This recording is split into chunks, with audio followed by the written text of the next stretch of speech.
Ang mga boys, tuloy ang samahan at pagkakaibigan sa kaligitnaan ng kompetisyon.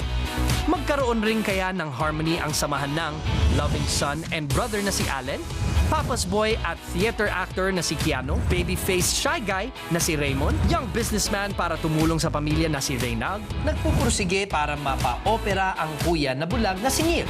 Ano nga kaya ang reaksyon ng mga boys mula sa iba't ibang background na pinagsama-sama sila? Yung nalaman ko po na sila yung mga kasama ko, syempre po masaya kasi magaling din sila kumanta. Lakas din ang appeal nila sa mga girls. Mga tisoy kasi. Sinabing love me for a reason ang kakantahin po namin. Nagulat kami na kinakabahan kasi di po masyado namin kilala yung Boyzone tsaka yung kanta mismo. Di pa nga po ata pinapanganak nung binuo yung kanta na yun eh.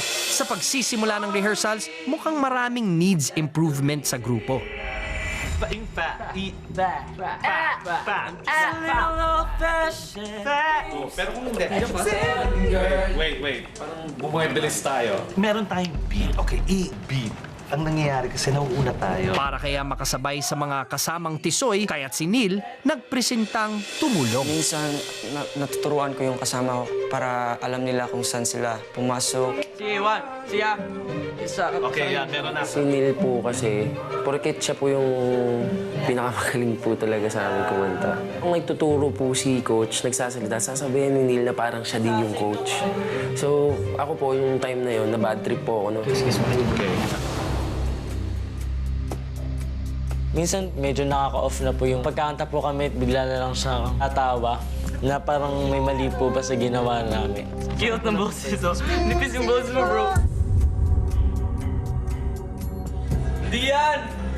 Ako magsasuggest po ako ng anong gawin nila. Minsan po na iirita sila pero okay lang naman sa akin. Basta ibigay lang yung best nila. Umayos na kaya ang samahan ng grupo kinabukasan? May mataas na part dun sa kanta po. Majority po sa amin, pinili po talaga si Keanu kasi yun nga po, meron po siyang powerful falsetto.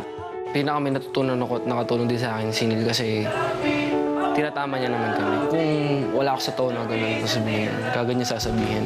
Love me for a reason. Let the reason be love. Very good, very good.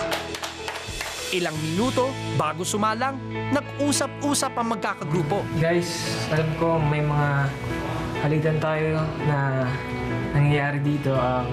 Sana kalimutan muna natin yun and gawin muna natin yung best natin. Good luck sa atin guys. Sana success yung performance natin. Basta kahit anong mangyari, tropa-tropa pa rin po tayo. Din sa amin!